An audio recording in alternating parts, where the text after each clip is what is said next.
열왕기상 16장 29절부터 34절까지 제가 읽습니다. 유다 왕 아사 제 38년에 오므리의 아들 아합이 이스라엘 왕이 되니라. 오므리의 아들 아합이 사마리아에서 22년을 이스라엘을 다스리니라.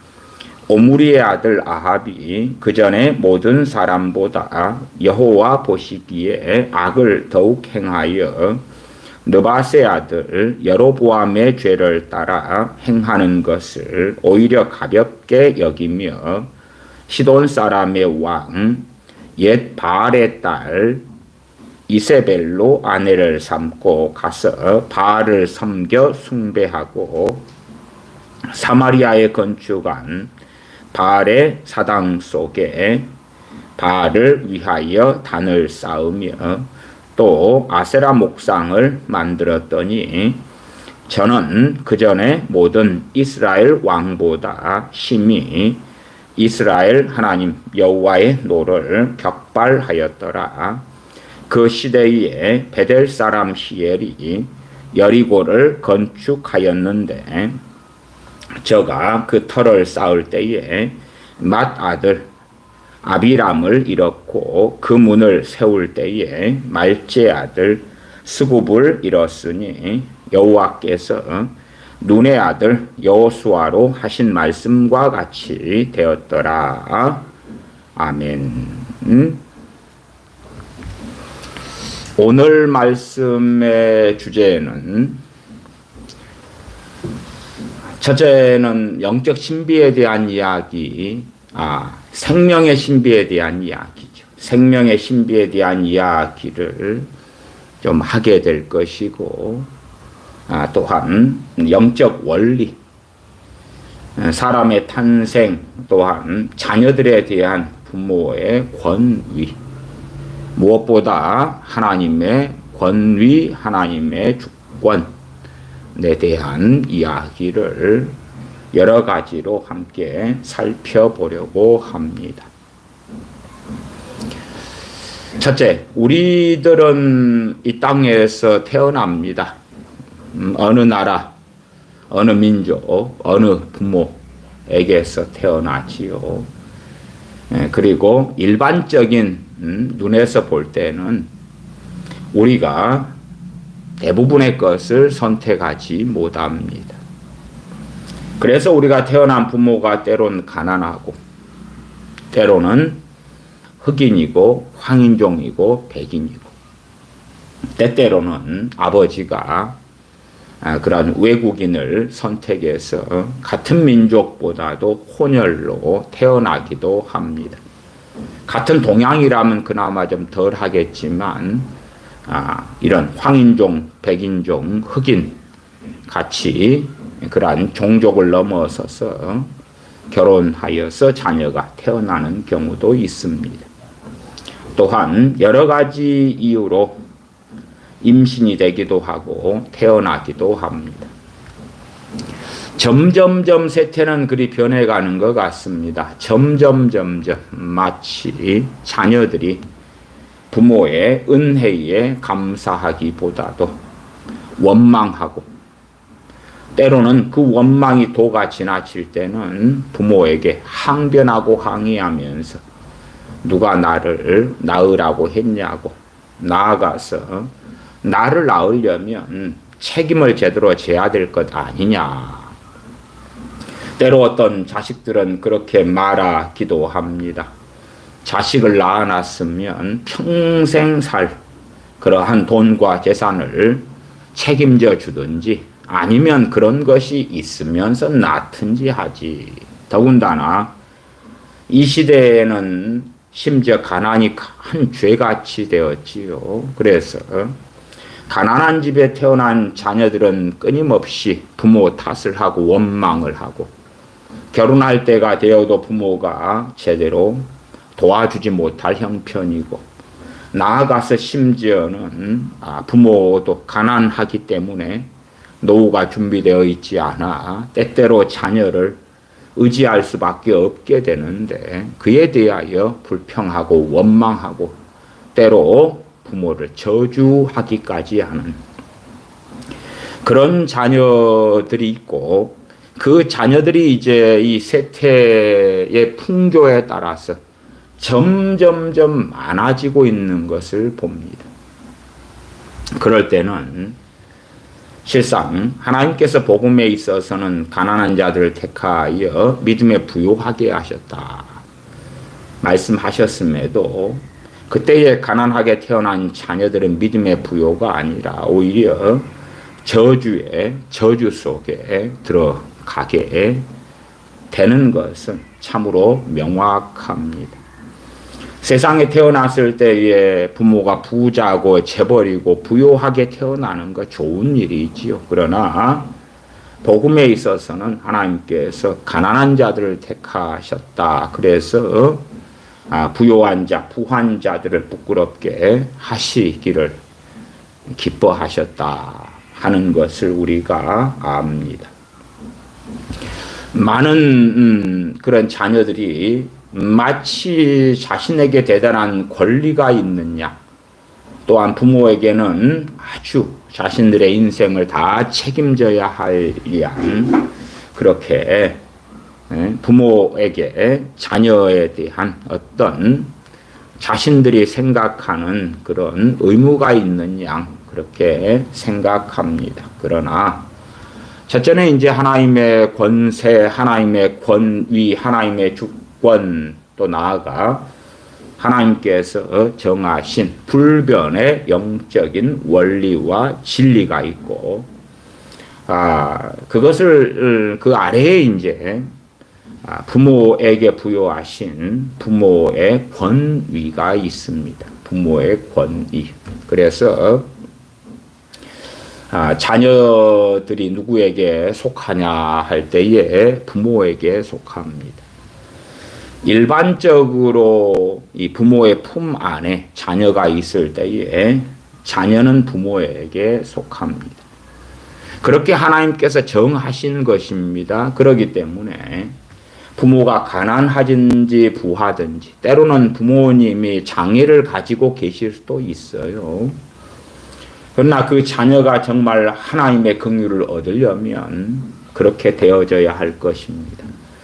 그 부모 아래서 순종하고 복종하는 것을 배워야 하는 것입니다.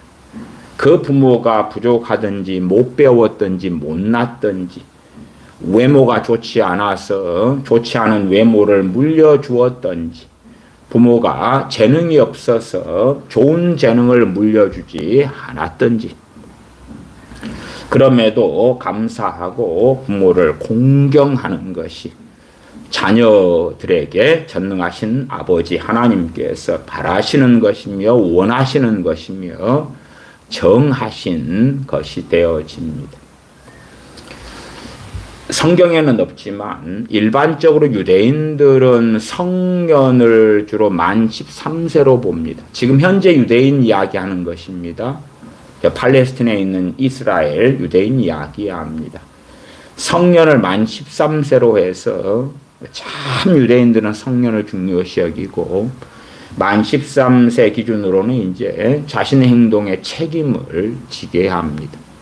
물론 성경에서는 성년을 몇 살로 볼 것이냐는 간단한 답은 아닙니다. 그냥 특별히 국가에 대한 의무와 책임으로 할 때는 만 20살을 기준으로 하는 것도 봅니다.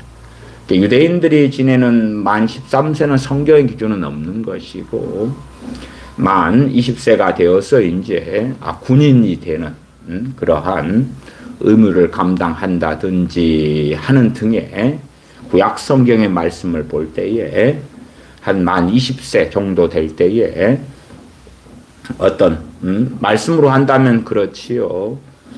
부모가 신포도를 먹었으므로 자식의 이가 시다. 그렇지 않다. 는 것이 명확하게 실제적으로 이루어지는 나이다. 그러면 일반적으로 그냥 그것도 논하고 이야기하려면 아주 어려운 이야기입니다만은 만 20세 정도로 그렇게 간단하게 이야기하십시다.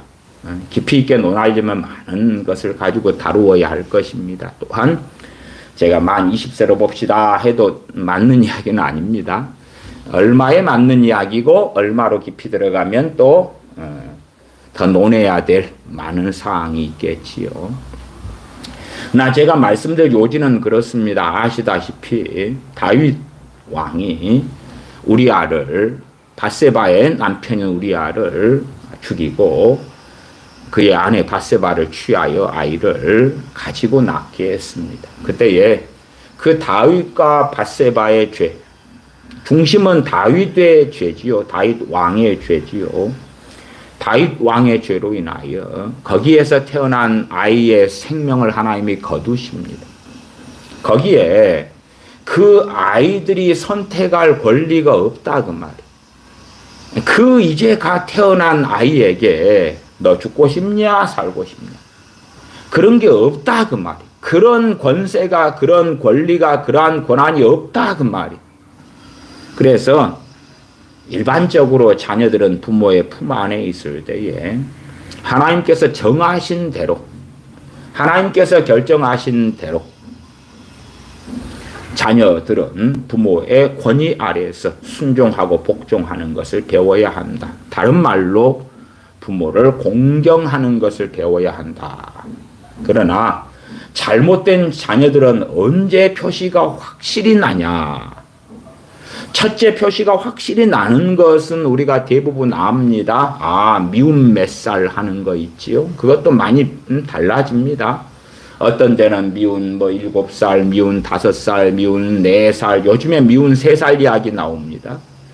이게 점점 더 일찍 사회가 악해져 갈수록 내려오는 것 같아요. 옛날에는 미운 7살 그러다가 요즘 미운 7살보다도 애가 한 만 3살 되면, 한국 나이 한 5살 정도, 만 3살 되면 와 감당 불가다. 더군다나 이제 점점 악해져 가기 때문에 그 악의 어린 아이들이 빨리 물드는 것입니다.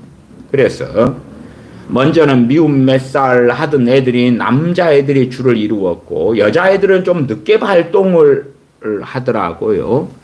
그러나 이제 점점 여자아이들도 그 미운 몇 살에 합류하기 시작하는 일들이 많아지는 것을 봅니다. 그게 기본적으로 애가 지금 떡잎부터 문제가 잘못됐다. 그것이 미운 몇 살. 사실은 재고 아이를 키울 때 어려울 때가 언제가 돼야 되냐 그러면은 젖먹이 때 돼야 돼요. 엄마가 임신 중에 그 다음에 젖먹이 때 아이는 아무것도 못하고 그냥 칭얼대고 때로 아프고 병원에 데려가서 접종해야 되고 밤낮 없이 깨고 분유나 젖을 먹여야 되고 돌봐야 되고 똥을 싸면은 기저귀를 갈아야 되고 잠을 못 자고 울면 얼러야 되고 그때가 최고 힘들어야 되는 거예요.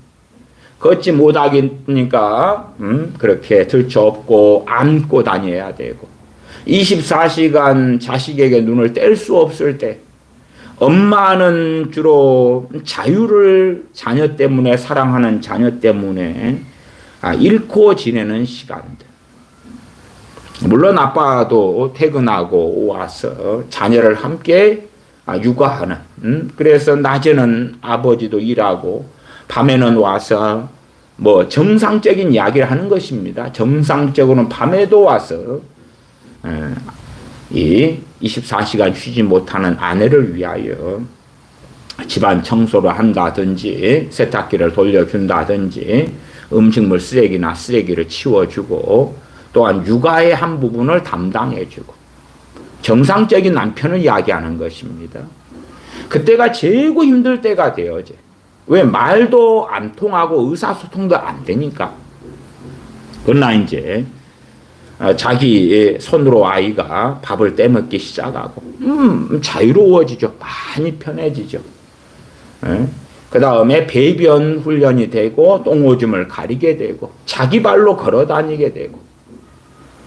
그러나 아이가 잘못된 길을 걸어가면 자기 발로 걸어 다니기 때문에 문제가 생기기도 하죠. 자기 발로 걸어 다니면서 그때부터 하지 말라는 짓은 다 하고 사건 사고를 일으키고, 그런 부분에서 잠언은 초달에 대하여 매우 중요하게 하나님의 말씀을 증거하고 있습니다. 물론 그것도 잘 적용하고 이해해야 되지, 잘못하면 아동학대가 되는 그러한 어리석음으로 간다는 것은 아셔야 됩니다. 그리고 이제 점점 덩치가 커갈수록 다른 말로 하면 철이 든다 그러죠. 철이 들어요. 철이 드는 때를 일반적으로 사춘기라고 그럽니다. 사춘기. 철이 들어요. 사춘기가 돼. 아니면 10대가 된다 그럽시다. 그러면 이제 세상을 좀 알아가기 시작해요. 부모의 수고가 어떤 것, 때로는 아버지 어머니가 많이 싸우지만 성격 차이 등등으로, 이해관계 등으로, 돈 문제 등으로 많이 싸움에도 불구하고 그럼에도 자녀를 돌보고 있는 그 수고, 그 애씀. 어쨌든 부모가 함께 살지 못해서 요즘에는 이혼하는 경우도 많이 생기죠. 이혼한다 해도 주로 어머니가 혹은 아버지가 자녀를 데려가서 계속 양육하고, 거기에 이제 주로 어머니가 자식을 데려가면 아버지가 그 자녀의 양육비를 보내주고, 좀 정상적인 걸 이야기하는 것입니다. 정상. 비정상인 사람들은, 아주 악한 종자들은 이혼한 다음에 자녀 양육비 안 보냅니다. 그러면 악한 자야, 악한 자. 그런 악한 자가 많습니다.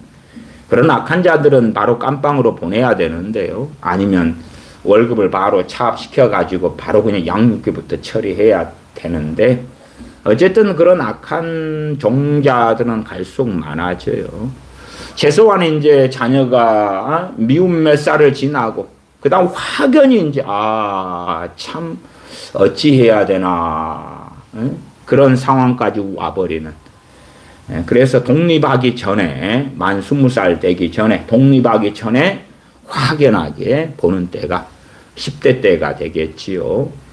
그때가 되면 청소년기, 질풍노도의 시기. 사실 질풍노도의 시기는 맞지는 않습니다. 오히려 아시잖아요. 사춘기가 되면 남자아이들은 이제 고안에서 정액을 만들어내기 시작합니다. 무슨 말이냐 그러면 아버지가 될 수 있는 때가 도래했다 그 말이에요. 하나님께서 창조를 그렇게 해 놓으셨어요. 그렇게 해 놓으셨어요. 그때부터는 아버지가 될 수 있는 때가 되었다 그 말이에요.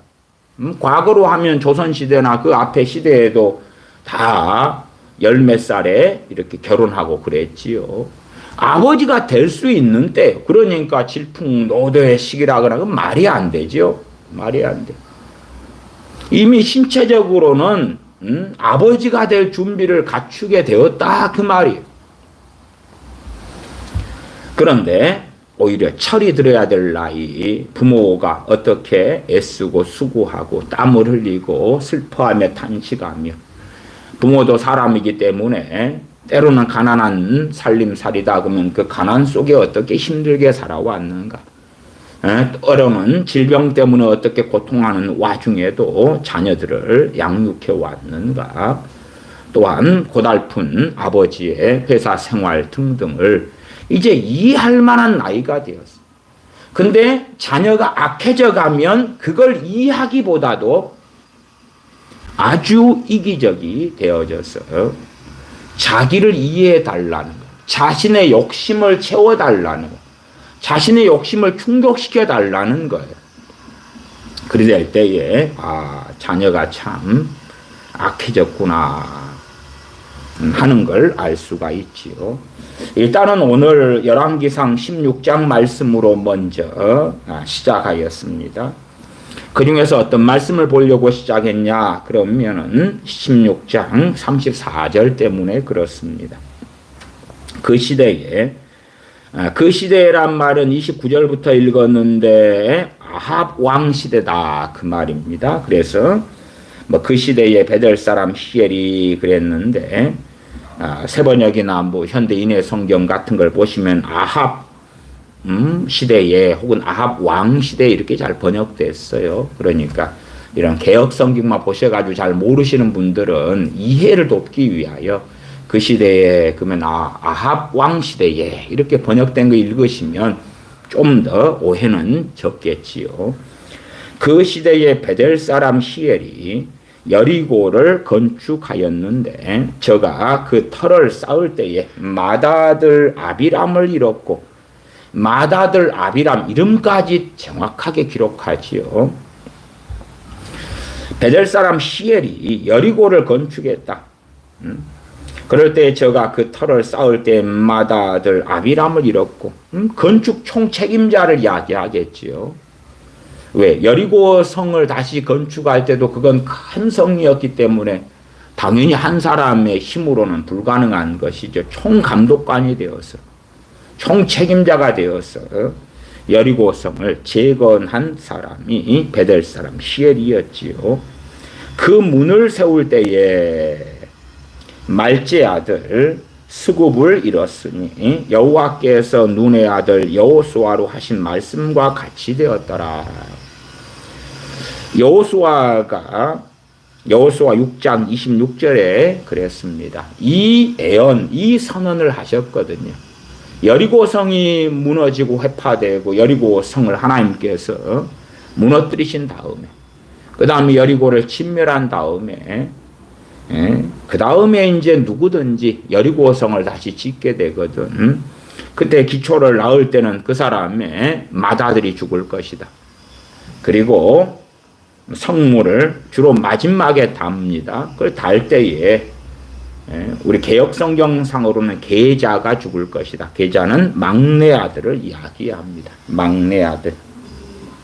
이 열왕기상 16장 34절에는 말제 아들, 또 여호수아 6장 26절에는 계자, 막내 아들을 이야기합니다.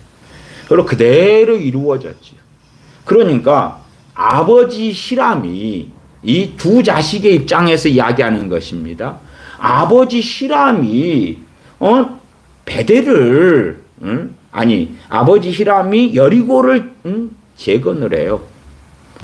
그때에 갑자기 그냥 뜬금없이 큰아들은 죽어요. 기초를 쌓을 때 죽어요. 그 다음에 성문을 달 때 그냥 막내 아들이 죽어요. 이 큰아들과 막내 아들의 나이가 몇 살이 되었는지는 모르겠습니다. 어렸는지 얼마나 나이 들었는지는 성경에 나와 있지 않습니다. 29절로 올라가 보십시다. 29절. 유다 왕 아사 제38년에 오므리의 아들 아합이 이스라엘 왕이 되니라. 오므리의 아들 아합이 사마리아에서 22년을 이스라엘을 다스리니라. 오므리의 아들 아합이 그 전에 모든 사람보다 여호와 보시기에 악을 더욱 행하여 느바스의 아들 여로보암의 죄를 따라 행하는 것을 오히려 가볍게 여기고, 느바스의 아들 여로보암 때에 이스라엘이 나누어졌지요. 그래서 남왕국은 유다, 거기는 솔로몬의 아들 르호보암이 왕이 되었고, 북왕국은 이스라엘, 그래서 여로보암이 왕이 되었죠. 문제는 절기 때가 되면 북왕국 이스라엘 사람들이 예루살렘으로 내려가는 것입니다. 제사하러 예배하러 내려가는 것입니다. 그것 때문에 이대로 놔두면 결국은 예루살렘에 가서 선동되고 홀려서 나 여로보암을 반란 일으켜 죽이고야 말 것이다. 그리 생각하고 어떻게 할까 그러다가 어떤 끔찍한 죄를 지었냐 그러면 금송아지 2개를 만들었습니다. 그래서 북왕국 이스라엘의 최북단이라고 일컬어지는 곳이 단입니다. 단에다가 금송아지를 하나를 세우고요. 그 다음에 최남단이 베델입니다. 베델. 하나님의 집이라 이렇게 일컬어지지요. 야곱이 돌베개 베고 잠을 잘 때에 그 베델에서 하나님을 배웠다 했지요. 꿈에 사답다리가 나타나는 등의 어떤 꿈을 꾸었습니다. 베델. 그 베델이 북왕국 이스라엘의 최남단이에요. 그래서 베델하고 예루살렘, 남왕국 유다의 예루살렘까지는 거리가 그렇게 팔레스틴이 큰 땅이 아니기 때문에요. 한 17km 정도 이렇게 떨어져 있습니다. 그렇게 베델 사람 히엘의 두 아들, 맏아들하고 막내 아들, 가운데 아들들은 살아남은 거지요. 그 두 아들은 갑자기 아버지의 범죄로, 아버지가 하나님께 불순종함에 따라서, 그래서 하나님의 말씀에 따라 심판을 받아 죽습니다. 우리가 노아 할아버지 때에 대홍수 이후에 노아 할아버지가 포도주를 마시고 취하여 벌거벗고 누웠을 때에, 그럴 때에 노아 할아버지의 세 아들 셈과 함과 야벳 가운데 함이 아버지의 벌거벗은 것을 보고, 그 다음에 이제 일반적으로 봐봐라, 와봐라, 아버지 벌거벗고 저렇게 술 취해서 하체를 드러내고 누웠다. 그렇게 했지요. 좋지 않은 의도로. 그때에 다른 셈과 야벳은 듣고 아버지 하체를 덮어주고 가리워 주었지요. 술이 깨어 일어난 노아 할아버지는 거기에서 함의 자식인 가나안을 저주를 합니다. 직접적으로 함을 저주한 게 아니고 함의 자식을 저주하지. 그리고 당연하게 그 저주는 어찌됐든지 간에 임하였을 것이다. 까지는 우리가 일반적으로 이해할 수 있는 것이 됩니다. 그것이 부모의 죄가 전가돼서 자녀에게 내려오는 영적 원리입니다. 부모의 죄가. 어떻게 부모의 죄가 내려와요? 그것은 첫째, 아담이 범죄할 때에 아담의 허리에 있었던 전 인류가 범죄합니다. 당연하게 아담의 아내인 하와도 아담의 권위 아래 있지요. 그러나 최종적으로 범죄한 이는 아담이고, 아담은 전 인류의 대표자로 하나님 앞에 서 있고, 아담의 범죄로 모든 사람이 죄를 지은 것이다. 로마서 5장 12절에 이러므로 한 사람으로 말미암아 죄가 세상에 들어오고 죄로 말미암아 사망이 왔나니 이와 같이 모든 사람이 죄를 지었으므로 사망이 모든 사람에게 이르렀느니라. 모든 사람이 죄를 지었으므로 사망이 모든 사람에게 이르렀느니라. 그렇게 말씀하지. 아담 한 명이 죄를 지었는데 모든 사람이 죄를 지은 것이라고. 상식적으로도 우리가 압니다. 주님이 이 땅에 오시고 또한 죽으시고 부활 승천하시고 언젠가 다시 오실 것입니다. 그 다음에 우리는 크리스천입니다. 그러나 아담 할아버지가 지은 죄로 인한 사망이 우리에게 없어졌습니까? 그대로 있지요. 땅에 가시원컹티가 땅을 저주받아 생기는 가시원컹티가 사라졌습니까? 그대로 있지요. 질병이 없어졌습니까? 그대로 있지요. 그 아담 할아버지의 범죄로 인하여 죄가 우리 안에 들어왔고 세상에 들어왔고 그 죄의 징계의 결과물이 여전히 우리에게 있습니다. 성경은 그런 부분에 있어서 다양한 많은 것들을 말씀합니다. 민수기 14장을 보겠습니다. 민수기 14장입니다.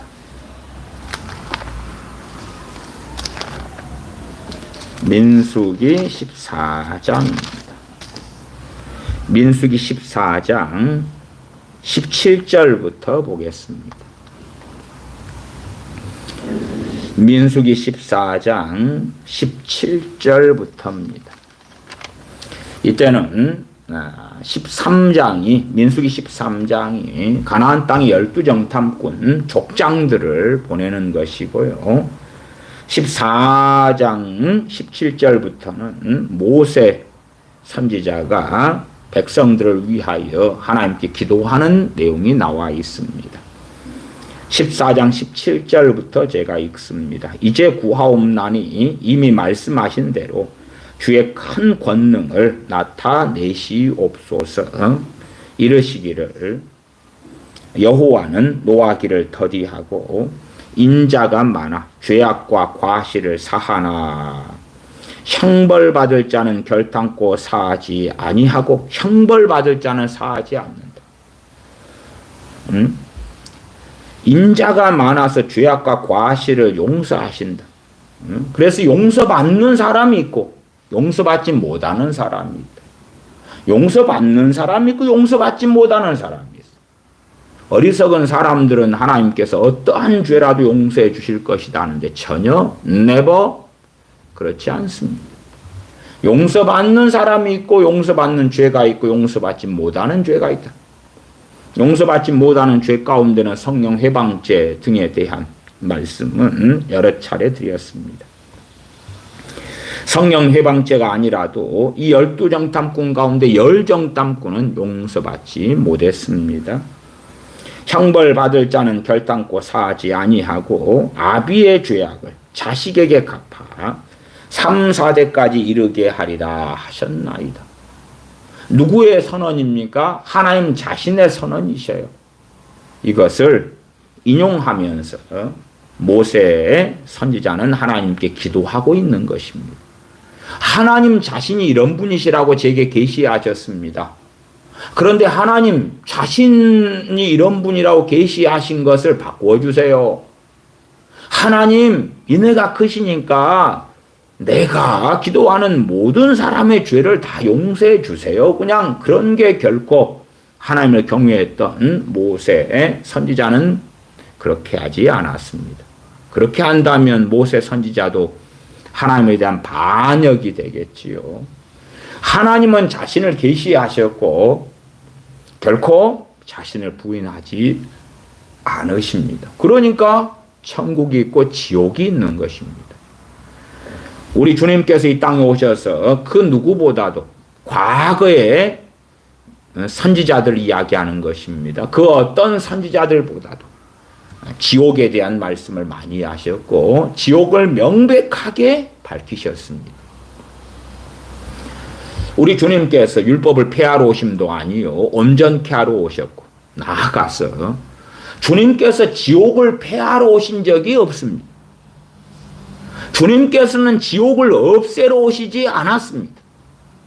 많은 어리석은 사람들은 마치 이상한 복음을 통하여 주님께서 지옥의 문을 닫으러 오신 양 천국의 문을 활짝 여시고 지옥의 문을 콱 닫아버리시고 지옥에 갈 자들 천국으로 다 끌고 가시는 양 그렇게 망상을 하고 망상을 하지.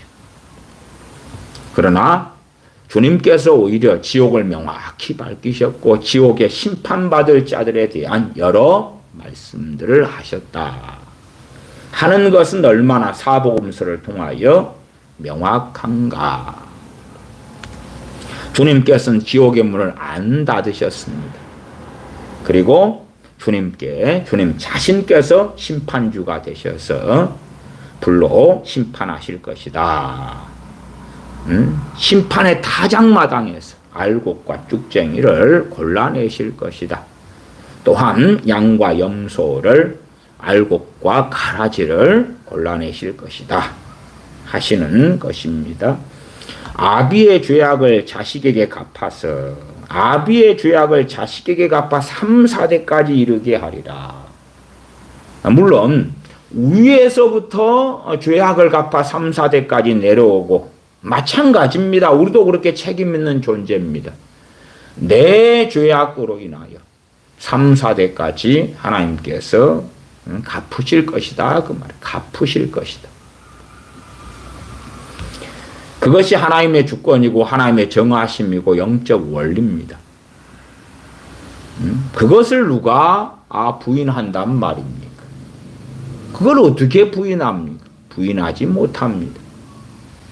나아가서 하나님을 경외하는 사람들에게는 천대까지 은혜를 베푸신다 말씀합니다.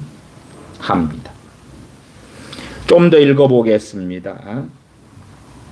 19절 구하옵나니 주의 인자의 광대하심을 따라 이 백성의 죄악을 사하시되 애굽에서부터 지금까지 백성을 사하신 것 같이 사하옵소서.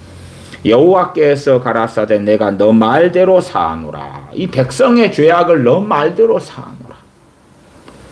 그러나 진실로 나의 사는 것과 여호와의 영광이 온 세계에 충만할 것으로 맹세하네. 하나님이 자신을 가지고 맹세하시는 거예요.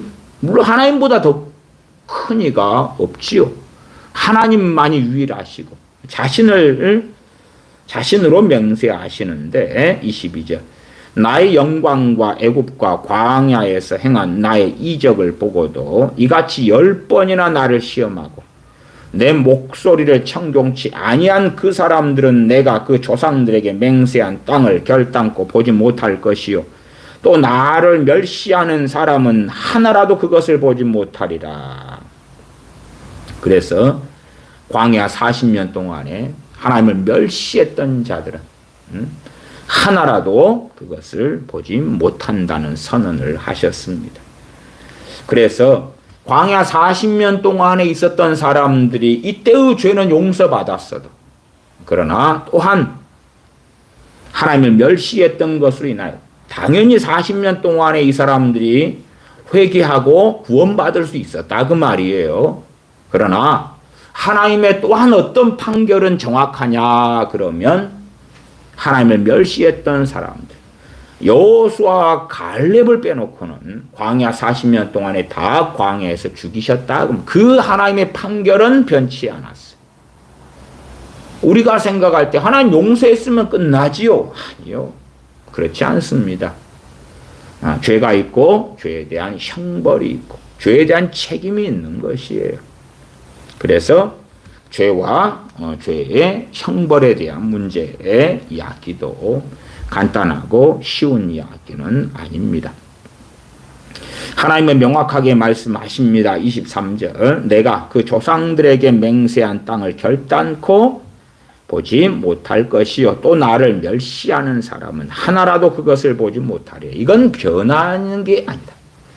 그래서 이런 것을 바꾸려고 모세가 하나님께 기도한 적은 전혀 없습니다. 전혀 없어요. 이 최종 판결을 모세는 바꾸지 못했고 바꾸려고 구하지도 않았습니다. 24절 오직 내 종 갈렙은 그 마음이 그들과 달라서 나를 온전히 쫓았은즉 그의 갔던 땅으로 내가 그를 인도하여 드리리니 그 자손이 그 땅을 차지하리라. 갈렙. 그 다음에 여호수아도 마찬가지지요. 36절로 넘어갑니다. 36절 모세의 보냄을 받고 땅을 탐지하고 돌아와서 그 땅을 악평하여 온 회중으로 모세를 원망하게 한 사람 곧 그 땅에 대하여 악평한 자들은 여호와 앞에서 재앙으로 죽었고 그 땅을 탐지하러 갔던 사람들 중에 오직 눈의 아들 여호수아와 여분네의 아들 갈렙은 생존하니라. 그 다음에 이제 하나님께서 이 자녀들에 대한 말씀을 하십니다. 26절로 올라갑니다. 여호와께서 모세와 아론에게 일러 가라사대 나를 원망하는 이 악한 회중을 내가 어느 때까지 참으랴.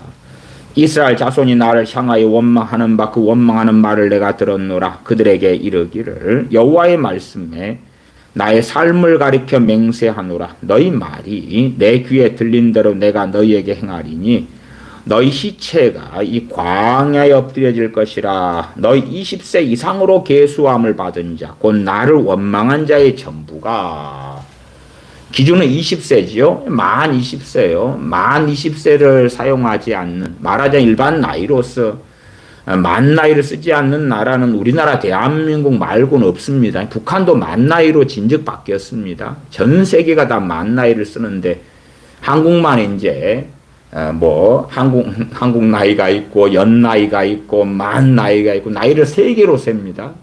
법으로 갈 때도 엄청 복잡합니다. 어떨 때는 만 나이를 적용하고 어떨 때는 뭐 연 나이를 적용하고 아이고 복잡합니다. 기준은 하나님 말씀 기준은 여기서는 만이에요. 성경에 나오는 나이는 다 만입니다. 그래서 너희 20세 이상으로 계수함을 받은 자고 나를 원망한 자의 전부가 그 아래는 20살이 되지 않은 자녀들은 가나안 땅에 들어가게 하실 것이다 그 말이에요. 그래서 일반적으로 자신의 행동에 대한 완벽한 책임을 져야 될 나이로서 제가 앞에도 만 20세의 이야기를 얼마 해드렸습니다. 그러나 이제 뭐 한 15살이 자기 죄에 대한 책임을 지지 않아도 된다. 그런 이야기는 전혀 아니올시다. 전혀 아니올시다. 주로 제 경험상은 주로 만 15세 정도 될 때는 그런 특별한 어떤 일들이 생기는 것을 저는 보았습니다. 뭐 그런 이야기는 다른 어떤 설교들에서 얼핏 이야기를 했던 바고요. 만 15세가 됐을 때에 제게 역사하신 성령의 역사하심을 따라서 제가 많은 경험들을 했는데 그때에 특별한 일들이 생기는 것. 그래서 한편으로는 부모가 자녀에게 물려주는 유산 혹은 자녀가 부모에게 물려받는 유산으로 할 때에 그 유산을 밟는 일이 한 만 15세 정도 될 때에 받는 것 같은 일들을 저는 많이 보았습니다. 그 다음에 유산을 받는 핵심은 그렇지요. 기본적으로는 가장 1번은 아버지입니다. 아버지. 그 다음에 이제 부가적으로 어머니가 되겠죠. 근데 중심은 아버지가 있습니다. 아버지. 당연하게 부모에게서 유산을 받고 태어나죠. 저는 물질적인 돈의 유산을 이야기하는 것이 아니라 영적 유산을 이야기합니다. 그 영적 유산을 받는 것, 그게 다른 말로 가계 저주라고 말씀을 많이 드려왔지요. 또는 가계 축복도 있습니다.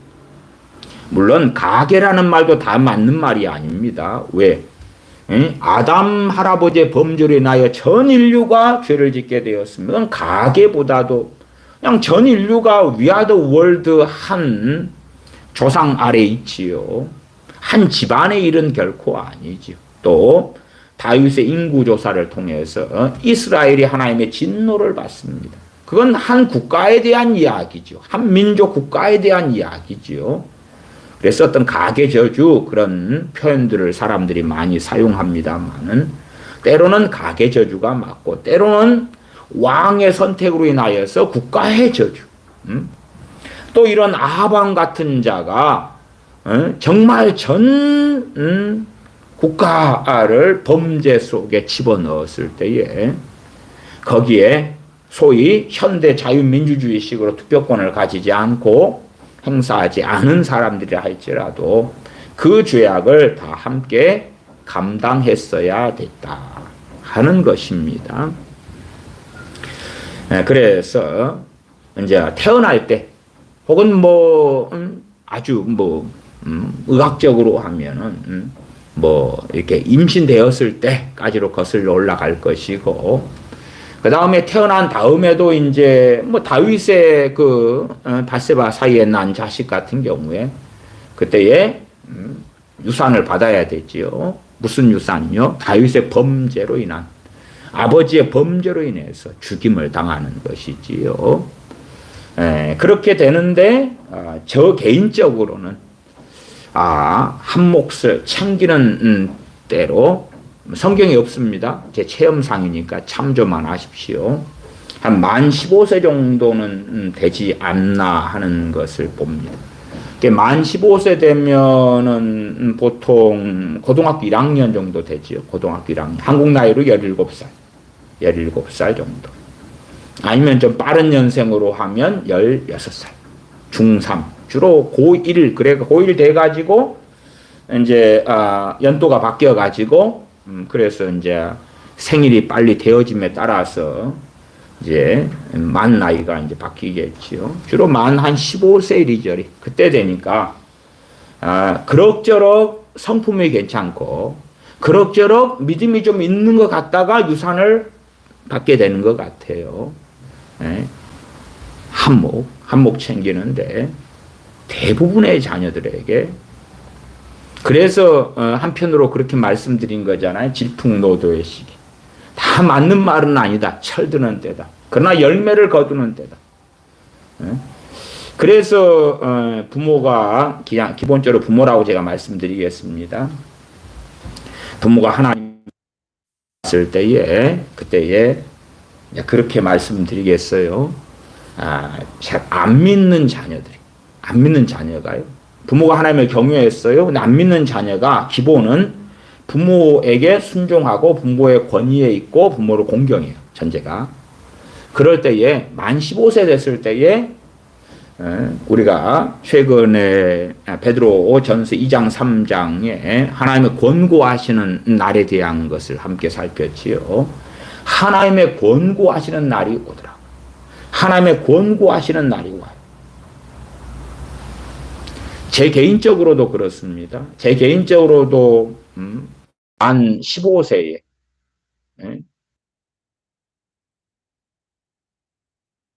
그럴 때 하나님의 권고하시는 날을 봤거든. 하나님의 권고하시는 날을 봤어요. 한국 나이로는 18세니까 제 생일이 좀 늦거든요. 그래서 연말이 제 생일인데, 그러니까 만으로 하면 17세, 아니 16세가 되겠네요. 저로서는요. 그때 저는 하나님의 권고하시는 날을 만났어요. 권고하시는 날. 그래도 이제 저도 아버지 일찍 돌아가신 다음에 그렇게 이제 좀 망나니로 막 살거나 그러지는 않았기 때문에요. 또 어머니께서 정말 신실하게 주님을 섬겨오셨고, 그 이제 한편의 유산을 좀 받았다 이렇게 말씀을 드리겠어요. 선친이 일찍 돌아가셨기 때문에 그 권고하시는 날을 저는 만날 수 있었어요. 이제 이제 저는 이제 어쨌든 제 경험을 통하여 이렇게 두루두루 살펴보잖아요. 살펴봐. 또 제가 목회하면서 교회 아이들을 살펴보고 그럴 때에 딱 그런 나이가 되면 대부분 유감스럽게는 상태가 다 안 좋아져 버려. 안 좋아져 버려. 마귀역사가 이제 더 심하게 역사하기 시작한다든지. 그건 사람은 똑같잖아요. 나란 존재가 아이라 하면 만 15세인데 어제나 오늘이나 무슨 차이가 있겠어요. 살아왔던 삶대로 살겠지. 같은 밥 먹고 김치 먹고 학교 가고 그럴 거 아니에요. 근데 마귀역사가 대부분의 경우에 세져 버려요. 강해져 버려요. 유산이 별로 좋지 않은 유산들을 받게 되지요. 참조만 하셔요. 근데 이제 드물게 어떤 자녀들은 그때에 천대까지 은혜를 베푸시느니라 하는 걸 경험하게 좋은 유산을 받게 되어져요. 물질적인 이야기를 하고 있는 것이 아닙니다. 영원한 하나님의 복락, 복에 대한 부분을 이야기하고 있는 것입니다. 그래서 그런 걸 살펴봐요. 그 다음에 이제 만 20살이 될 때에 이제 자기의 확실하게 100% 자신의 인생과 삶에 대하여 책임을 져야 되지요. 다음 민수기 14장 계속 이어봅니다. 14장 32절로 갑니다. 너희 시체는 만 20살 이상이 됩니다. 이 광야에 엎드려질 것이요. 너희 자녀들은 만 20살이 안 된 자녀들입니다. 너희 자녀들은 너희의 패역한 죄를 지고 뭘 짊어져요? 죄를 짊어져야 돼. 부모의 죄를 짊어지는 거예요. 패역한 죄를 짊어지는 거예요. 광야 40년의 연단을 받았다. 에이, 헛소리하고 있네. 광야 40년 광야 연단 참 무슨 소리하고 있네. 무슨 소리하고 있어요. 광야의 연단이라면 다 받아야 되겠다. 뭐 어디 사도들도 광야로 다녀야 되나? 광야 40년단을 받아야 돼요? 사도들도?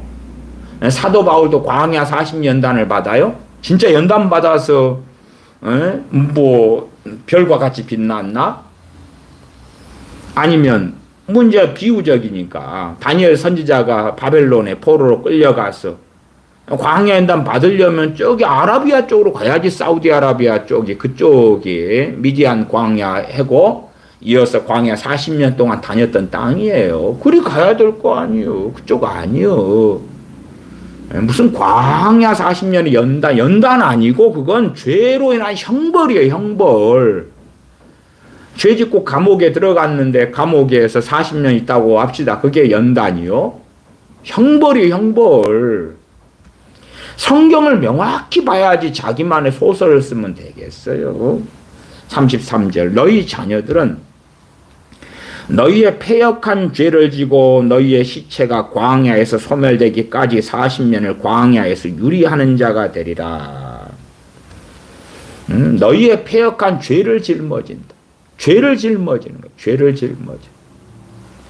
죄 때문에 40년 동안 이 20살 이상의 사람들이 광야에서 소멸하기까지 40년을 광야에서 유리하는 자가 되리라. 34절 너희가 그 땅을 탐지한 날수 40일에 하루를 1년으로 환산하여 그 40년간 너희가 너희의 죄악을 질지니.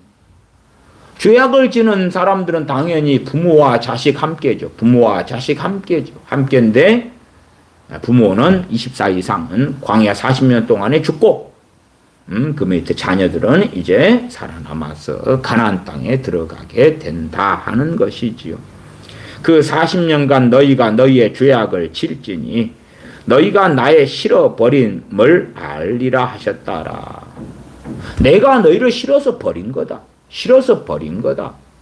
사랑 타령하지 마. 싫어서 버린 거야. 35절 나 여호와가 말하였거니와 모여 나를 거역하는 이 악한 온 회중에게 내가 단정코 이같이 행하리니 그들이 이 광야에서 소멸되어 거기서 죽으리라. 하나님의 선언이에요. 그러니까 하나님께서 죄를 사했다 그 말은 이 죄로 인하여 이 회중을 영원한 지옥에 떨어지지 않겠다 그 말이에요. 그러잖아요. 세상 상식도 그렇지 않습니까? 어떤 살인마가 하나님께 회개하고 엎드렸을 때에 그 살인죄로 인하여 지옥에는 안 떨어질 수 있어요. 그 죄는 사함받을 수 있어요. 그런데 세상 법정에서 그 살인마가 사람을 죽였는데 감옥에 안 갑니까? 재판 안 받습니까? 징역 안 삽니까? 그럴 리가 없잖아요. 하나님께 막 회개하고 엎드렸더니 세상 법정에서도 아이고 사람 한 5명 죽였어도 괜찮아요 괜찮아 뭐 그럽니까? 한편 강도도 마찬가지죠. 한편 강도가 주님을 이 십자가에 달린 상태에서 믿게 됐습니다. 그러니까 주님께서 너가 오늘 나와 함께 낙원에 있으리라 그렇게 말씀하셨지. 그날 죽으니까 그렇지. 야 그래 너가 나를 믿었으니까 십자가에서 내가 늘어져 가지고 그래서 자유케 되고 떵떵거리고 살다가 40년 뒤에 낙원에서 만나자 그러셨습니까? 그 강도는 오늘 죽어야 되는 거요. 네 오늘 죽어 그 말이에요. 네 오늘 죽어. 네가 난 믿지만 네는 네 죄로 인하여 벌 받아야 돼. 네 죽어. 그래서 너가 오늘 나와 함께 낙원에 있으리라 그런 거지. 10년 뒤에 만나자. 너가 나 믿었으니까 자유를 줄게. 죄 용서해 줄게. 용서는 맞지요, 그건. 그러나 세상에서 그 형벌을 받아야지. 받아야지. 그건 다른 거예요, 다른 거. 그래서 그래도 하나님께서는 정탐꾼 족장들 12명 가운데 10명은 바로 죽이셨고 그 다음에 다른 백성들은 어쨌든 40년 동안 하나님께서 죽이시는데 그러나 회개할 시간들을 하나님께 엎드리며 하나님께 나아가며 하나님 말씀을 배우며 그런 시간들을 가졌다 그 말이에요. 그러나 광야의 삶은 비참한 거예요. 기본적으로 만나만 계속 먹고 어쩌다가 매출학이고 어쩌다가 짐승 좀 데리고 있으면은 어쩌다가 고기 한 점 얻어 먹을런지 모르지요. 그게 형벌이에요, 형벌이요. 와, 광야에 대한 어떤 뭐 이상향과 망상을 가진 사람들이 많더라고요. 그건 죄를 지고 너희 자녀들은 너희의 패역한 죄를 지고 너희의 시체가 광야에 소멸되기까지. 우리가 요나 선지자가 니느웨에 보냄을 받지요. 그때에 하나님께서 요나서 4장에 말씀하시지요. 이 큰 성 니느웨에는 좌우를 분간치 못하는, 좌우를 분변치 못하는 자가 12만 명이다. 12만 명. 어쩌다가 12만, 14만이 막 깔릴 때가 있어. 네, 오늘은 정확히 12만인지 딱 알아. 오늘은 안 엇갈려. 근데 어쨌든 좌우를 분간치 분변이라고 나와서 개혁성경은 좌우로 분변치 못하는 그런 애들이 12만 명이나 되는 거예요. 그러면 니느웨 성의 왕부터 저 아래에 그 하층민 모두 다가 금식하며 회개했지요. 그 핵심은 그러나 책임지는 사람은 애들이 아니고 성인이었습니다. 좌우를 분변치 못한다 그 말은 이거 오른쪽이다 왼쪽이다 이건 뭐다 또한 부모가 뭔 이야기를 하면 이해를 못한다 그 말이에요. 그런 아이들만 12만 명이니까 니느웨가 어마어마하게 컸다는 걸 알 수 있어요. 실제로 이제 니느웨에 대한 고고학적 발굴이 일어나고 이루어지고 막 됐지만은 그 발굴이라는 것 자체가 기껏해야 한 뭐 3분의 1 정도나 됐다 그러나요. 그것도 다 정확한 것도 아니겠죠. 그래서 제가 고고학의 아시리아의 수도인 니느웨 고고학적 발굴 자료, 물론 아시리아 제국의 수도도 좀 변천했습니다만은 니느웨에 대한 고고학적 자료를 보면요, 니느웨 성의 이 좌우를 분변치 못하는 아이가 12만인데 전체 인구로 따지면 훨씬 축소돼 있어. 고고학적 자료. 그러나 고고학자가 맞아요? 성경이 맞아요? 성경이 맞아요. 아직 지그들이 또 땅을 더 파헤쳐봐. 그 말씀이 맞다는 것이 앞으로 아시리아 제국도 그렇다고 말씀드렸죠. 1800년 중반까지는 감추어 있었다. 감추어 있었다고 아시리아 제국이. 그게 어디 있어? 성경에 나와 있는 설화야. 그렇게 되었단 말이에요. 그러다가 이제 1800년 중반이 돼서야 발굴이 되게 하신 거예요. 봐봐라. 여기에 니느웨가 있었잖아. 아시리아 제국이 있었잖아. 그러면서 어마어마한 자료들이, 유물들이 출토가 된 거예요. 성경이 맞았네. 그러나 이제 니느웨에 요나 선지자 갔을 때에 좌우를 분변치 못하는 아이가 12만이면 거기에 성인은 얼마고 막 계산하면 어마어마하겠죠.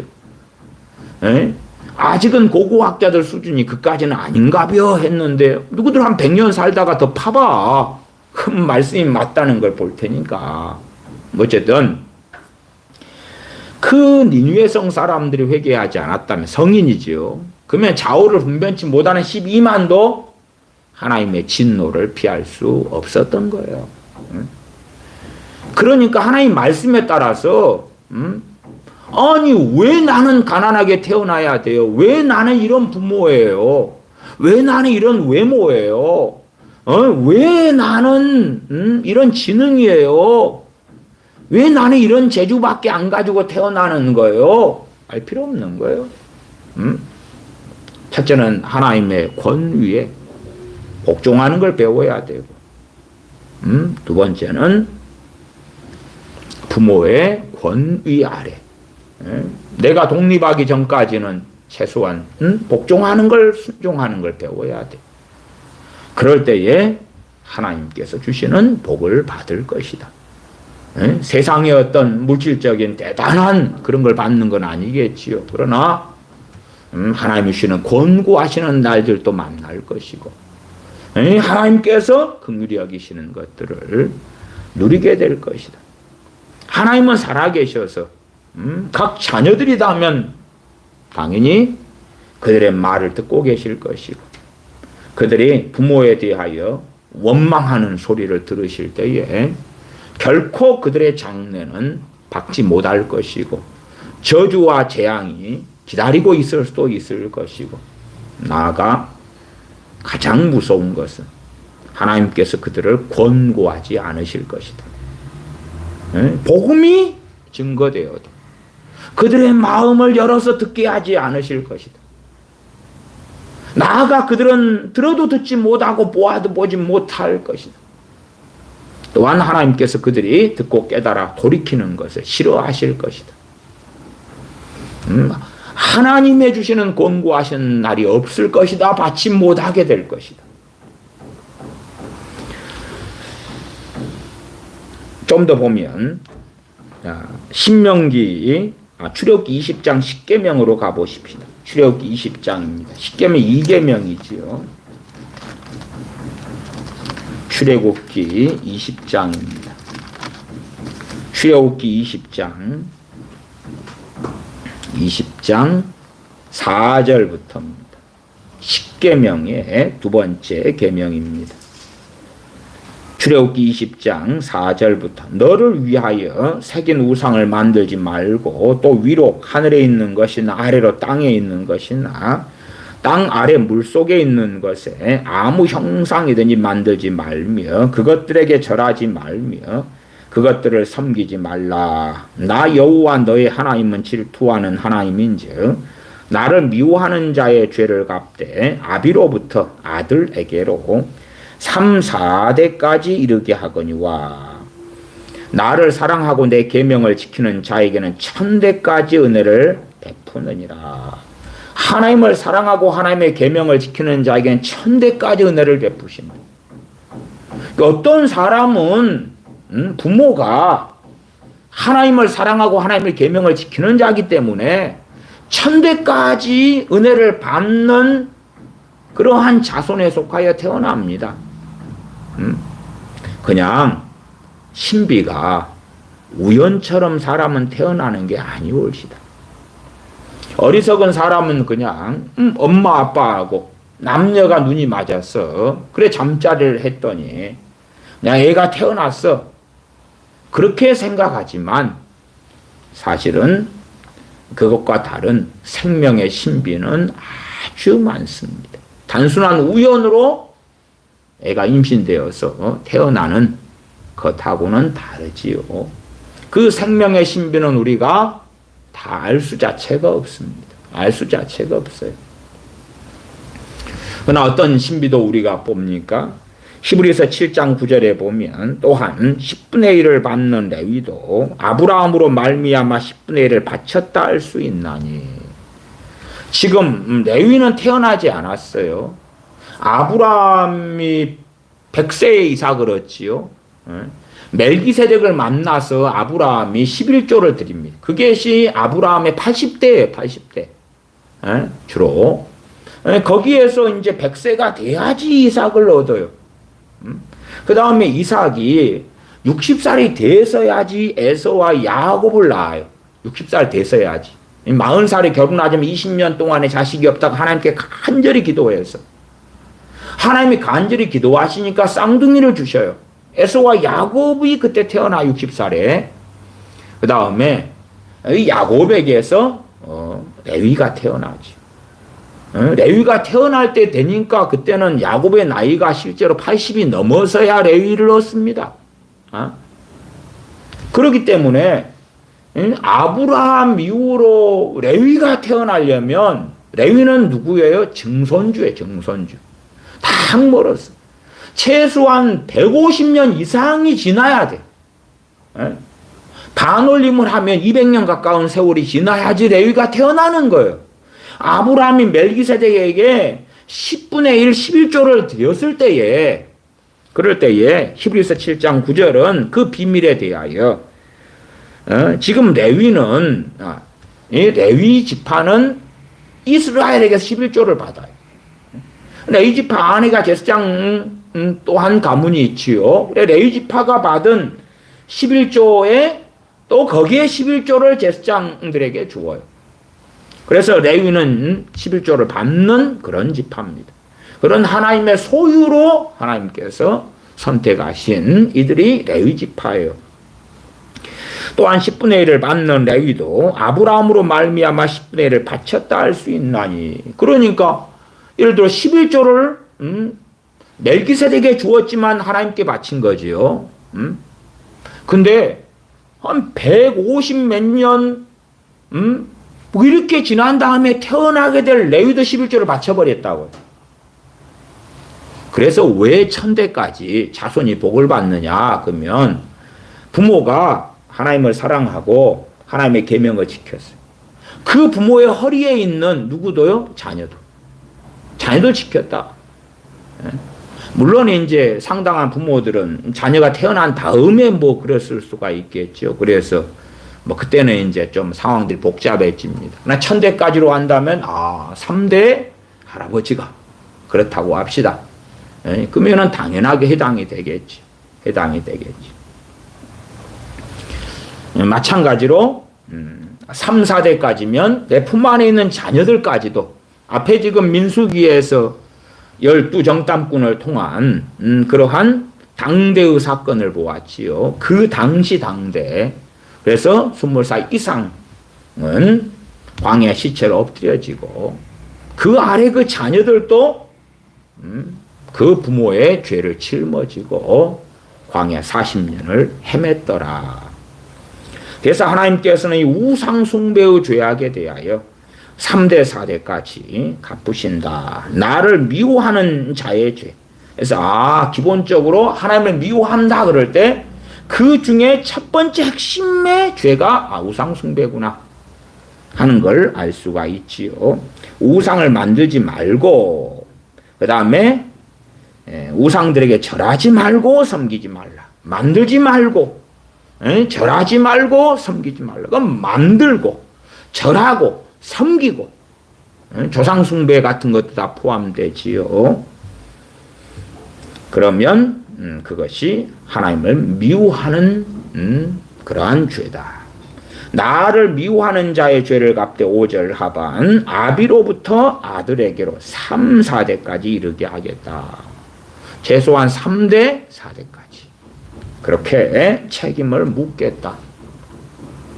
그래서 우리 각자가 가진 그러한 권위가 있어요. 부모는 부모의 권위가 있어요. 세상살도 마찬가지 아닙니까? 부모가 어쨌든 재산이 많으면 자녀들도 그 혜택을 누리고요. 부모가 남자라면 여자를 어떤 아내를 선택하느냐에 따라서 또 틀리죠.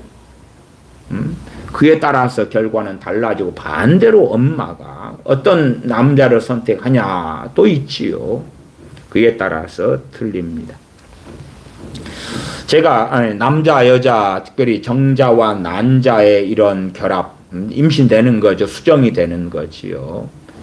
그런 거에 대한 이 최근의 자료들을 좀 살펴보았어요. 과거에는 그래요. 저도 과거에 잘못 배웠던 세대에 들어가는데 그때는 난자가 있으면 어머니의 난자가 있으면은 아버지의 정자가 달려가서 1등한 정자가 그렇게 임신이 된다. 그렇게 막 투쟁적, 경쟁적 1등하면 임신 이렇게 생각을 저도 그렇게 배웠던 세대인데 당연히 그것이 이제 잘못된 정보고 이야기지요. 주로 이제 엄마는 이 난자를 이제 배란한다 그러죠. 난자를 한 달에 하나씩 이렇게 성숙 난자를 이렇게 배란을 합니다. 그 다음에 이제 월경 주기가 좀 불규칙하고 짧은 사람들은 한 달보다 약간 짧은 시간에 하니까 그런 분들은 1년에 한 13개 정도 이렇게 배란을 하고요. 보통 이제 이렇게 월경이 규칙적인 분들은 매달 하나씩 이렇게 성숙 난자를 이렇게 배란을 하고요. 그렇게 해서 1년에 12개 정도. 그래서 한 성인 여성이 평생에 배란을 하게 되는 경우가 주로 이제 400개 뭐 이리저리 이렇게 난자를 배란을 한다 그래요. 더 깊은 이야기로 들어가면 이제 임신이 된 다음에 이미 그 난자를 이렇게 미성숙 난자가 이미 어마어마하게 가져 위로부터 받아요. 예. 그래서 그런 것도 사실 밝혀진 지가 오래되지 않더라고요. 보니까 말하자면 이제 뭐 손녀딸이 태어난다 그러면 그 난자가 어디서 오냐 그러면 할머니에게서 와요. 할머니에게서 어머니에게서 오는 게 아니니까 할머니에게서 어머니로 어머니에게서 그렇게 그러면 하와 할머니에서부터 막 계속 똑같이 내려오는 거예요. 예, 그래서 난자를 주로 한 200만 개, 뭐 그 안에 원초적으로는 더 많이 있다가 이제 태어날 때 되면은 이렇게 여성이다 그러면 난자가 200만 개 정도를 안에가 미성숙 난자 이런 걸 세포를 가지고 있다 그래요. 그러다가 이제 여성이 사춘기가 될 때 되면 그 난자가 줄어들어서 한 40만 개 정도를 보유한다 그래요. 안에 미성숙 난자입니다. 거기에서 이제 난자들도 치열하게 이렇게 무슨 일들이 있어가지고 그 가운데 한 달이 되면 하나씩 이렇게 나온다 그래요. 그래서 예를 들어서 뭐 불임 되고 이런 분들 가운데서는 이제 난자를 이렇게 끄집어내잖아요. 그러면 미성숙 난자를 끄집어내서 조건을 맞추어서 성숙을 시켜요. 그렇게 해서 이제 그러한 불임 클리닉을 통하여 아이를 낳게 하기도 뭐 하는 등등의 일이 있다 그래요. 근데 최근에 이제 이게 정자와 난자 임신 이럴 때 사람을 가지고 실험을 할 수 없기 때문에요. 뭐 쥐라든지 다른 뭐 곤충이라든지 뭐 파충류라든지 막 이런 걸 가지고 하거든요. 그치 사람한테 정자와 난자를 가지고 임신을 시켜가면서 그러면서 실험을 어떻게 해요? 못해요. 구면 난리 나지요. 그러나 거기에도 또 그런 뭐 쥐를 통해서 쥐의 정액과 뭐 난자와 뭐 끄집어 결합하고 뭐 하고 할 때도 많은 실험 비용이 들어가죠. 그래서 그런 것들은 최근래에 들어와서 이런 자료들이 만들어지고 더 많이 밝혀져요. 그러나 생명의 신비는 밝혀지지 않은 건 너무 많아요. 너무 많아. 최근래에 이제 2020년 이리저리 한 논문의 자료들이 나왔더라고요. 제가 그 읽어드리면 제목이 이래요. 그 자료도 꽤 많이 나와. 2020년 되니까 막 팡팡 터졌더라고요. 그래서 제목은 난자의 정자 선택. 난자가 정자를 선택한다 그 말이에요. 난자가 가만히 쏭쪼리 있다가 정자가 1등 해가지고 만나는 게 아니고 난자가 정자를 선택해서 선별적으로 정자를 고른다 그 말이에요. 주로 이제 남자가 이렇게 사정을 할 때에 정자를 이렇게 이제 주로 뭐 자식 입장에서 합시다. 엄마와 아빠가 이제 결혼 생활, 부부 생활을 할 때에 한번 아빠가 정자를 배출할 때에 적게 주로 배출하면 한 5천만 개에서 그 다음에 많게 배출하면 한 5억 개까지 그렇게 배출해요. 정자가 5천만 개에서 5억 개까지 배출을 한단 말이에요. 어마어마하지요. 일반적으로는 뭐 건강한 남자다 그러면 뭐 1억 개에서 뭐 5억 개 그렇게 하고요. 좀 안 좋다 그러면 몇 천만 단위까지 떨어지긴 한다 그럽니다. 그러면 뭐 평균적으로 한 1억 개 이리저리 한다 그래요. 1억 개. 많게는 막 5억 개까지도. 그렇게 해서 이제 그냥 1, 2억 개라고 합시다. 편의적으로. 1, 2억 개의 정자가 배출이 돼요. 엄마는 이제 난자 하나만 딱 배출해. 한 달에 딱 하나 배출해. 그 다음에 이 난자는 아빠의 정자를 기다립니다. 기다릴 때 주로 얼마밖에 안 기다리냐 그러면 한 12시간 기다려. 12시간. 딱 12시간 기다려. 그래가 12시간 기다리고 거기에서 이제 만나야 되지요. 그런 복잡한 어떤 메커니즘이 있어요. 그래서 그 1, 2억 개, 많게는 5억 개 되는 정자가 이제 이동을 해요. 엄마의 난자를 만나려고 그렇게 달려가지요. 달려가는 과정에 이제 엄마 몸이 그 정자 이동을 돕기도 해요. 예를 들어, 이제 엄마의 자궁이 있다 그러면 자궁 길이가 주로 7.5cm 정도 된다 그래요. 그러면 가운데 손가락 크기의 자궁 길이가 7.5cm. 7.5cm인데, 여기를 이동하려면 이것이 이제 인체 비율로 바꾸면 한 160kg가 나옵니다. 왜냐 그러면 정자가 너무 작잖아요. 너무 작아요. 그래서 정자의 크기가 주로 이 4에서 5 마이크로미터. 1 마이크로미터가 100만 분의 1이거든요. 그러니까 너무 작아요. 미세해요. 그것이 이제 7.5cm를 이동한다 그럴 때 되면 어디에서 어디까지 사람으로 가는 거냐 그러면 서울시청에서 대전시청까지가 160km가 좀 넘게 나오거든요. 160점 얼마 나와요. 그 정도 거리 이동하는 거예요. 그러니까 정자들도 지금 애쓰고 노력해서 최선을 다해 가는 거예요. 정자하고 난자는 반쪽이에요. 반쪽. 이게 사람의 DNA가 염색체가 46개단 말이에요. 사람의 염색체가. 그러면은 정자가 23개를 가지고 어머니 난자가 23개를 가지고 이게 합쳐져야지 46개가 되는 거예요. 근데 둘 다 정자도 생명이 있고 난자도 생명이 있고 판단하고 생각하는 거예요. 그래서 정자가 달려가는 거예요. 달려가. 그 다음에 어떤 자료를 보았더니 정자가 간 다음에 무조건 난자를 좋아. 나는 너하고 결합하겠어. 그러진 않다 그러더라고. 가가지고 이 난자를 선택하지 않을 거야. 그러면 주변을 멈돌고 그냥 기다리고만 있대. 그런 경우도 있다고 어떤 자료는 나와요. 그 생명의 신비에 대해 다 밝혀지진 않았더라고. 그 다음에 이제 먼저 온 정자라고 난자가 받아들이지 않고요. 그리고 실제로 이제 먼저 온 정자들의 상당한 희생도 필요하다 그래요. 난자에 돌입하려 그러면은 이 난자 둘러싸고 있는 그러한 단백질 그런 단백질 난자를 둘러싸고 있는 뭔가가 있는데 그걸 뚫어야 된대. 그걸 뚫어야 돼. 그때에 이제 수백 마리의 정자들이 그걸 뚫고 힘을 잃는다 그래요. 그 다음에야 들어가는데도 불구하고 엄마의 난자는 그 다음에 들어올 정자들도 그냥 맞아들이지 않고 선택을 한다 그래요. 이것도 2020년 이렇게 전후로 밝혀진 거예요. 이제 2년밖에 안 됐어. 이게 얼마 안 된 거예요. 그렇게 생명의 신비는 잘 몰라요. 근데 이제 요 자료들이 난자의 정자 선택.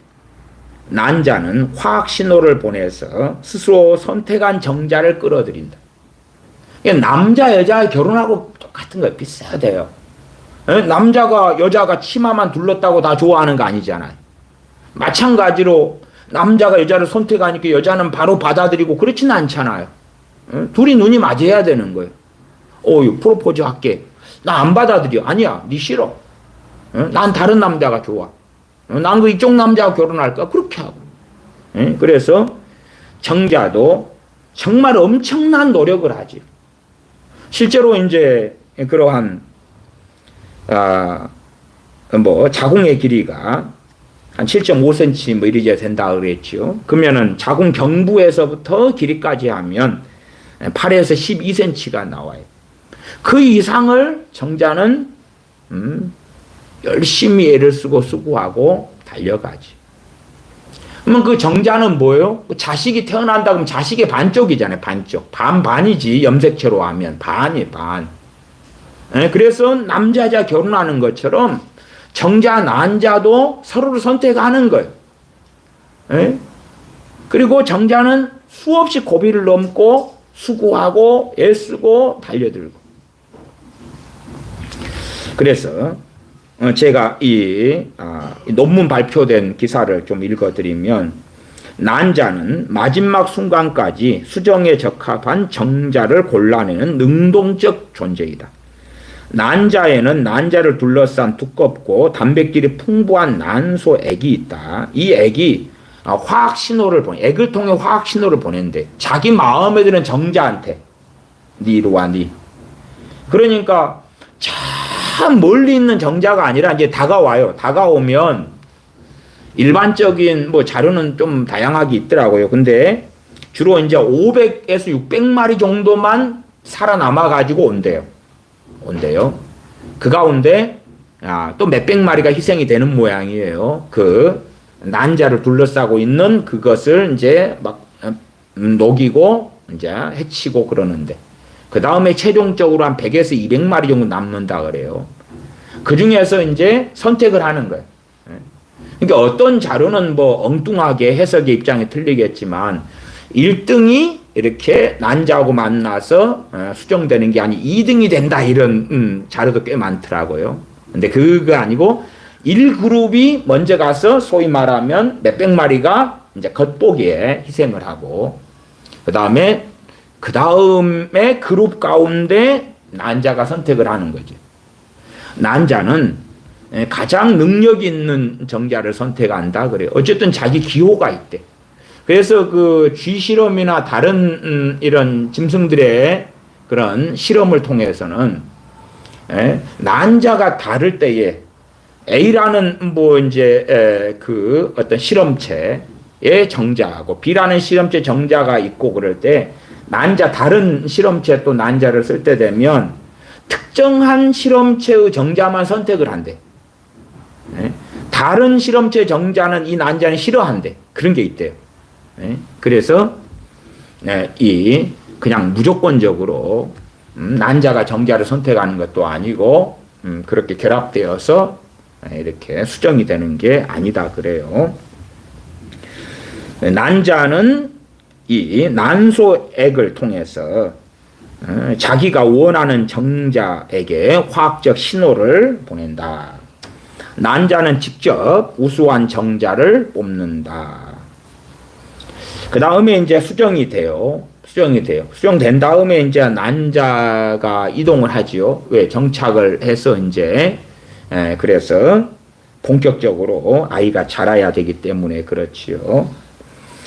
그래서 자궁 내막 세포로 가는데 그 엄마의 몸이죠. 엄마의 몸에서 수정된 것이 왔는데 근데 이게 건강하지 않은 것 같으면 엄마의 몸이 이걸 거부한대요.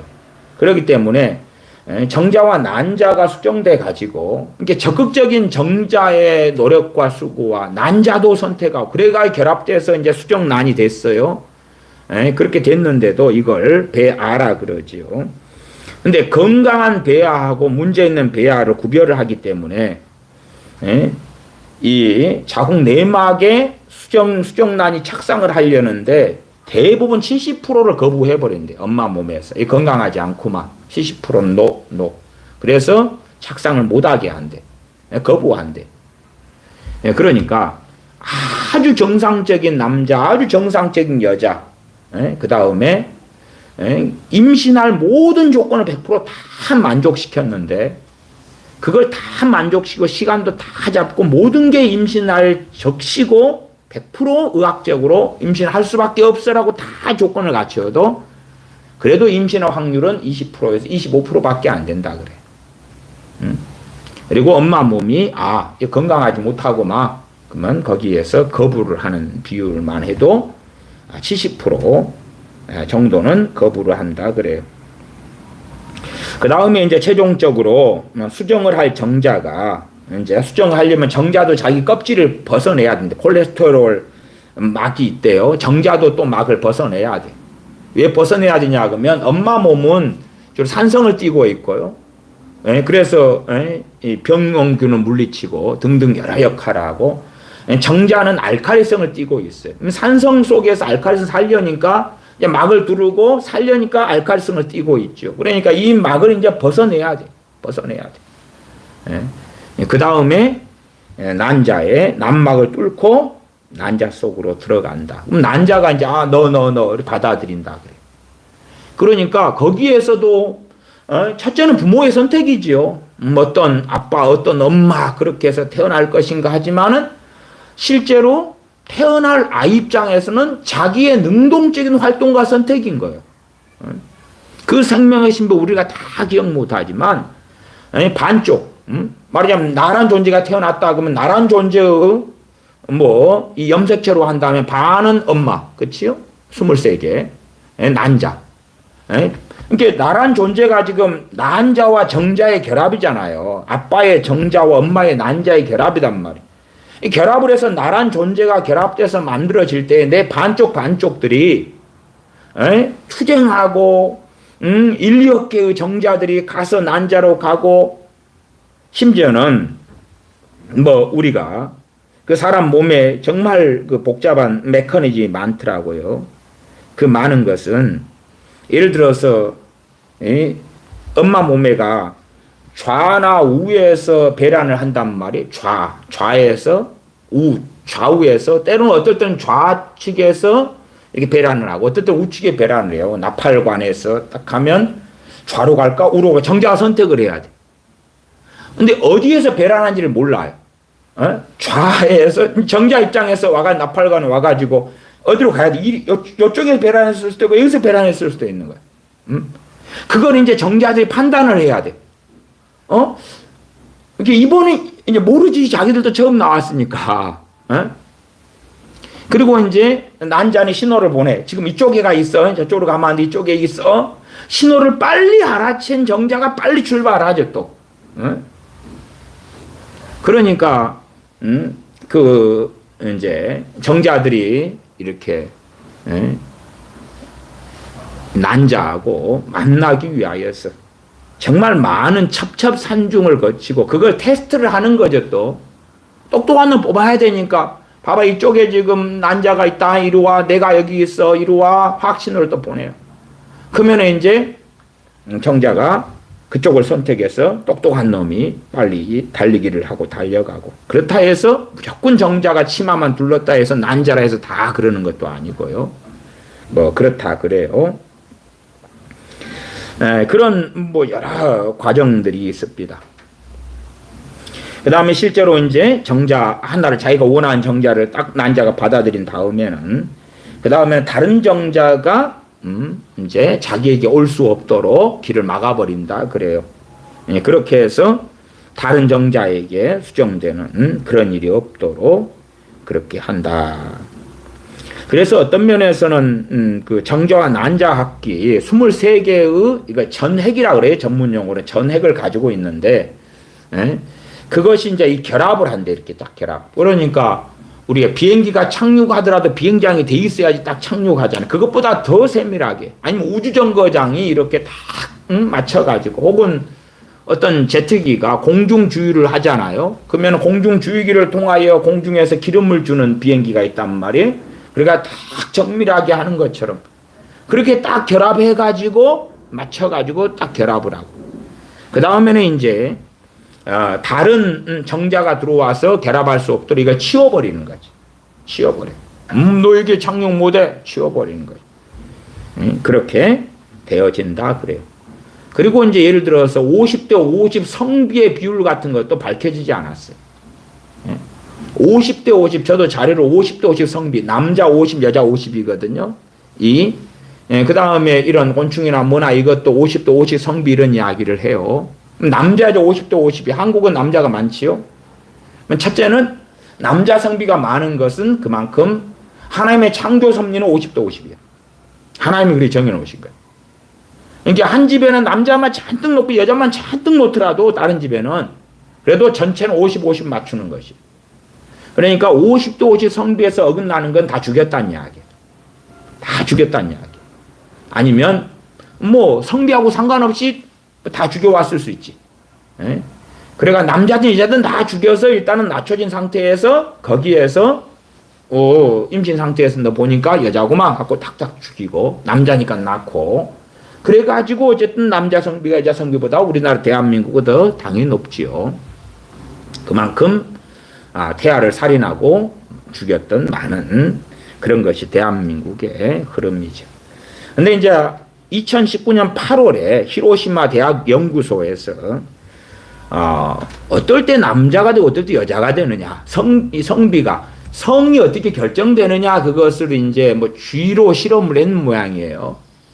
그랬더니 이제 희한하게 정자가 가는 속도에 따라서 이건 수컷이 되고 이건 암컷이 되고 그걸 발견했대. 그 쥐 사람 말고. 그래서 2019년 8월에 히로시마 대학 연구소에서 발표한 연구 결과가 있어요.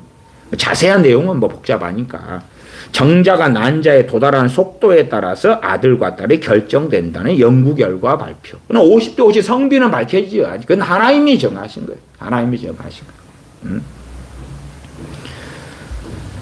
그래서 자녀들이 자녀들도 자신들의 선택의 결과다, 그런 말씀을 좀 드리려고 하는 거예요.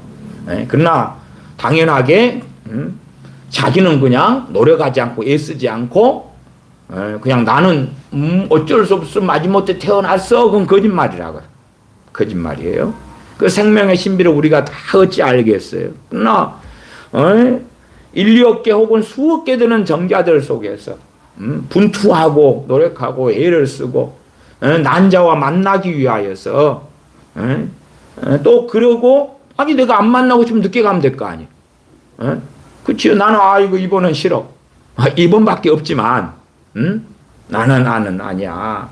아니면 또 심지어 도착해서도 굼뜨기도 하고 난자를 선택 안 하기도 하고 뭐 등등의 여러 일이 있는 모양이에요. 그 다음에 난자는 적극적으로 능동적으로 정자를 선택하는 거. 너 마음에 들어. 이리 와. 문 열어줄게. 이리 와.